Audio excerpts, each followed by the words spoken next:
Hey guys, here is part one of that mastering tutorial series that I have been promising for a while. Um, I got a few days off here, so I could afford to work on this for you. But here again is Grade A by the producer Jens. I'm going to put the link in the description to his SoundCloud, and I'm also going to put all the links for my stuff. Again, if you like my stuff, I'd really appreciate it if you could buy my song. Um, but today we're going to go over mastering chains. One of you guys recently sent me a message asking about different things on your mastering chain. What is the difference between putting an EQ before a compressor before an EQ, different effects like that. I'm going to hopefully help you guys out today with that. You can see here's my mastering chain. Aside from Fruity Compressor, I usually don't have that on there. In fact, it's off right now. I just wanted to show you guys something. Just to preface this, this mastering chain here costs probably over $1,000. Well, it would have to be, but yeah, it cost me a lot of money to get some of these plugins. Well, you don't have to have a really expensive mastering chain to get really professional results. I just prefer these plugins because they do sound really, really nice, and I'm just used to using them. But you can get the same sort of effect, more or less, from using, Fruity Limiter, Maximus, Sound Good Iser, if you're using FL Studio.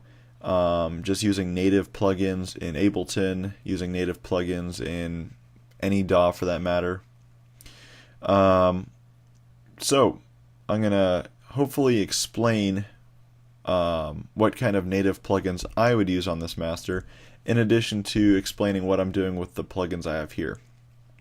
So to start off with, I'm running through everything through Fruity Center. Everyone's kind of confused what Fruity Center is. Fruity Center is basically a DC offset removal in real time. I have it already on the file, but I also have it on in the mastering chain. And that's because DC offset basically just eats up headroom, and it doesn't sound good. It doesn't really sound like anything at all, but it doesn't sound good, and just better to get rid of it. So next I have it going through the SSL EQ compressor. I like the E channel myself. I really don't like the G channel, but that's my preference. You'll see a lot of tutorials out there getting rid of inaudible frequencies, and you see them doing that with like the FL parametric EQ and all that good stuff. Well, I'm doing that here with the SSL. I'm removing everything below 16 hertz and everything above 22,000 hertz. Also, there's a couple books I was reading that kind of go into detail what different frequencies do when you're EQing. And 12,000, 10,000, that kind of region up there sort of gives off what's sort of defined as a hi-fi sound. Of course, it depends on your source material, but I find myself doing quite a bit of, I shouldn't say quite a bit, I find myself often doing little tad bits of boosting in that region. You can see up here I have 12,000 hertz, and I'm boosting 1 dB. Most of the time I won't even go that high. There's been a few times where I've even gone higher than that. It all depends on your source material. Sometimes I don't even touch it. But again, that's just to add a little bit of sweetness on top. Also, I'm going to demonstrate what I do when I'm boosting as far as EQ goes. Before everything goes into Ozone 5, I like to get the timbre of my track to be as balanced as possible, already going into the plugin. And the way I do that is I try to boost all the frequencies that are a little bit quieter than the rest of the frequency spectrum, and then I try to tune down any really loud frequencies. So let's listen to the source material now.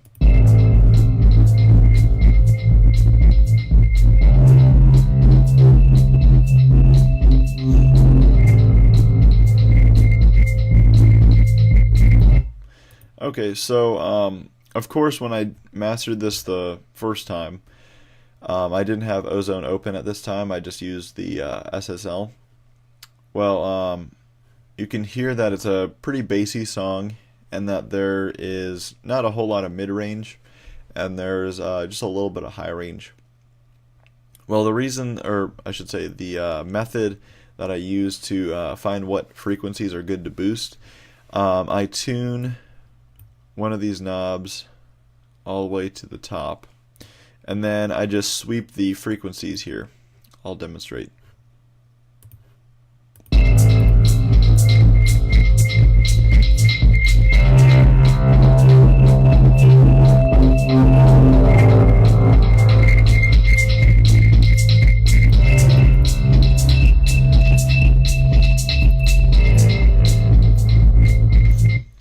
But basically, after sweeping a couple times, I realized myself that about 4.5 kilohertz would be a good place to add a little bit, and so I boosted about 3.5 dB there.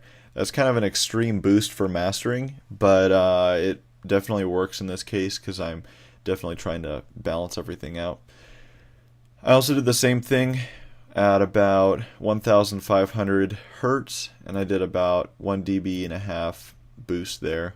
And then also you can mess with the Qs, you know, to your taste. But yeah, that's basically what I do with the SSL. I usually don't run it through a compressor. This time I was just kind of demonstrating up here. I'll demonstrate with the Fruity compressor.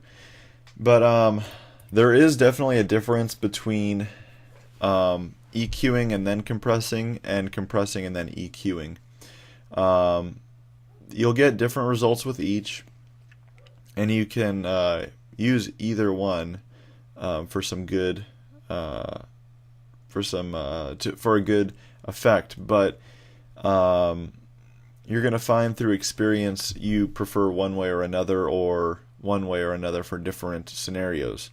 There's a saying I once heard, it was something to the effect of compress after cutting and boost after compressing. Wait, no. Compress after cutting and boost after compressing. Yeah, that was what it was. But essentially, if you filter out one part of the frequency spectrum, you notch it out and cut something, and then compress it, you're not going to notice that effect as much just by the nature of compression. So that's generally why I think that rule works. Also, when you boost before compression, it sort of takes away from the boost. I mean, just again by the nature of compression. So if you want something to stand out, you want to boost it after compression. But you can of course just flip that rule on its head and not worry about it if you want. I just find that it works really well. And the reason I have the Fruity compressor out right now is to show you some settings I like for dance music. This is the sort of settings about what I would set if I were mastering. Of course, the threshold is variable depending on your source material, but I really like to have the soft knee. I like to have the sort of moderate 3 ratio. You could go more or less depending on your taste. And then I like these attack and release settings. I came up with it myself, but I like about the 2,000 to 2500 release range. But yeah, I like I also like well, hold on one sec. I'll show you one way to tune your compressor is to put the threshold as far down as you can. Put a, or not, I shouldn't say as far down, but put your threshold down pretty far and turn the ratio up some. Listen to the way the track pumps, and you can come up with your own release setting. Basically, you want the track to pump in sync with the the beat of the song. And you usually do that using the release, but you also want to use the attack to find where you want your transients to be cut off. And then you can also use the knee to sort of adjust the character of the compression. But with 120, 130, anywhere in that range beats per minute, I like that 2000 release area. But again, I would recommend tuning it yourself. And then once it's tuned, once you have the track pumping at the correct tempo, you can turn the threshold back up and the ratio back down to sort of a moderate, ratio that you like for the song. But yeah, that's how that compression works there. And then let me show you a really quick, good stock native plugin chain to use when you're starting out. First of all, I like to have Fruity Center there. Parametric EQ2, a popular thing to do is cut out all the low frequencies that aren't being played. The way you do that is you simply do this. There we go. And what I just did right there is I put a high pass and a low pass filter on the highest and lowest points of the spectrum on this EQ. And the reason that is to get rid of any sort of mud or noise that's not being, well, it's not really audible at all, but it's just taking up headroom. I was doing that with the previous SSL that I had here, but this is what you would do on a stock plugin. And you'll see on many tutorials that go over mastering, this is kind of a popular step to do. With this same EQ, you can also do all your cuts and boosts. You can see up here, if you didn't know already, what you're boosting. So right there, you're at 4,000 hertz at 3.5 dB. Right now you're at almost, let's see here, you're at minus 2 dB at about 4,300 hertz. You can again see up there. I tend to say don't go too much more than 3 dB of boost or cutting, otherwise it's a little bit too much.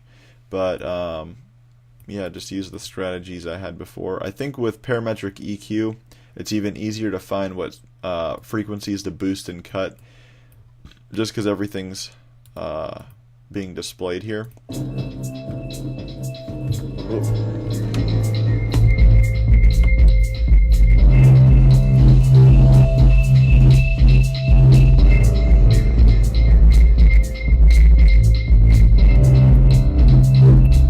So you saw in the previous EQ, the SSL that I had in the spot of the parametric EQ now. These are some of the settings that I probably would have, these are about the settings that I had on it. So I had about 3.5 dB of boost at about there, with that, about that Q. Yep, so that's what it would sort of more or less look like. And then I would also have done other one. This is also what it would have looked like as well.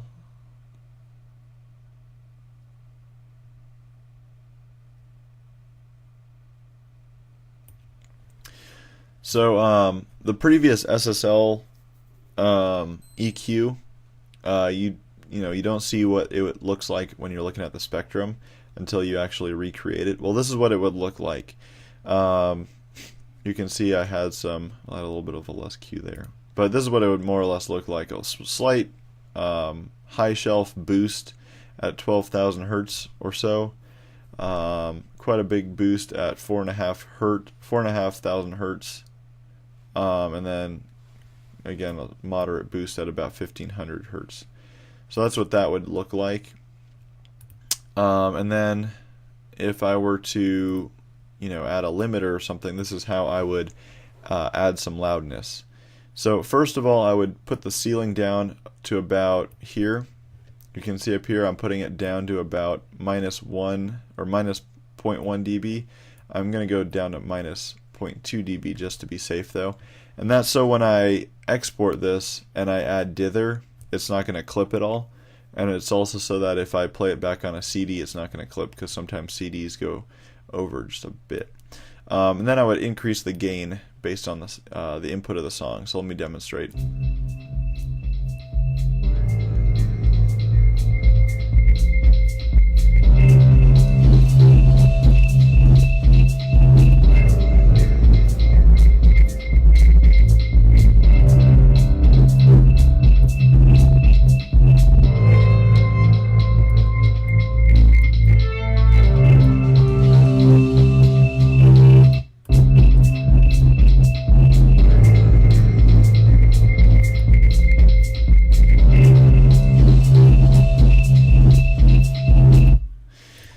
And you can see right there what is happening is the threshold is at about 0, maybe a little bit less than 0. I set it at, -0.1, -0.2 dB. And so nothing's going to go over that ceiling. And then I'm increasing the gain. That's before the limiter. And what that basically does is it turns up the loudness. And you see this little bit right here, this little bit right here. That's where it would have gone over the threshold, the ceiling, and clipped. Well, basically it limited it to below 0. And that's why you see on a lot of commercial masters, everything's mostly up at this top part right here, the sound waves. They're a lot louder than otherwise they would be, and that's because they're being limited. I'll demonstrate again.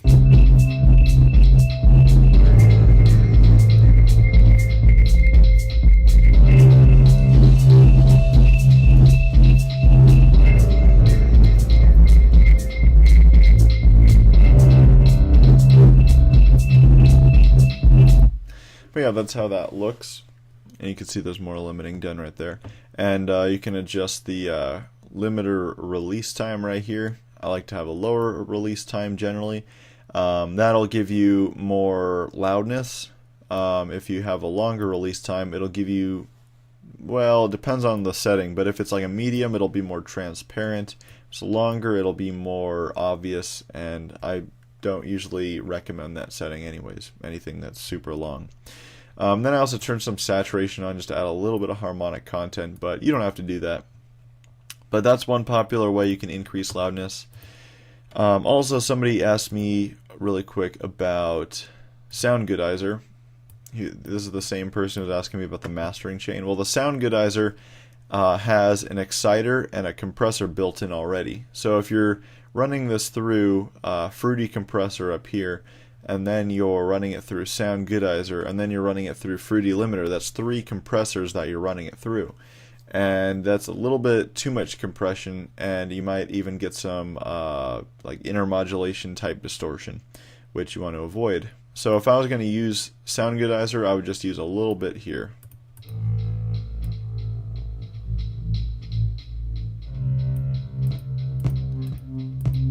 And you could get an algorithm that you like. C is a good one, but anyone's fine.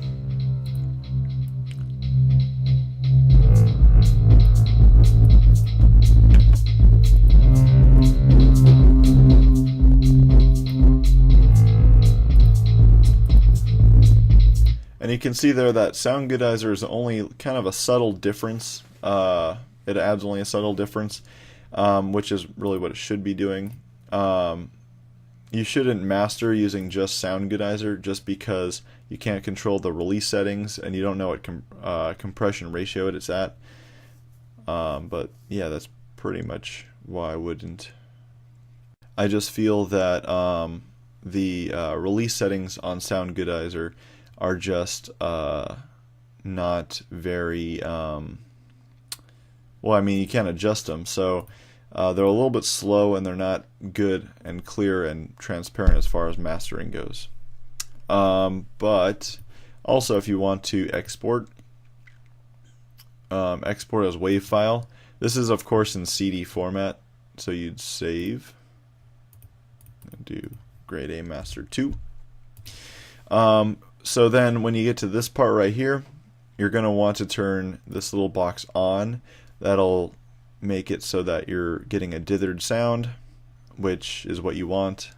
You could read more about that or revisit my introduction video. But basically it decreases the chance of quantization distortion. And usually you want all these clicked too. You want this to be at a 512 point sync, 16 bits for CD format, and then you just hit start or background rendering. Either one will work, and that's how you do it. That's a basic mastering walkthrough for you, with both some really expensive plugins and then, as you can see, some stock FL Studio plugins, some popular FL Studio plugins. Another plugin you can use for the mastering limiter is Maximus, and that's also a, as you would assume, limiter, as I said before, and it's also popular for increasing loudness. And you can use some pretty interesting presets there, or you can just learn how to use it yourself, which I recommend doing anyways. But now I'm rambling on. So anyways, that was part 1 of the mastering series. We're going to hopefully get a new song in pretty soon to do mastering on with the series, just to kind of give a different example to work with. But yeah, that should do it for now. I hope this was informative. I hope I wasn't just talking at a computer screen here, but I hope you learned a lot. If you have any questions, again, just send me a message. Maybe I'll make a video on it, or I'll address it in a video. Gives me more ideas to work with, so I do appreciate that. And again, if you want to check out my stuff, check it out in the description box and buy it if you can. But yeah, thanks, and see you next time.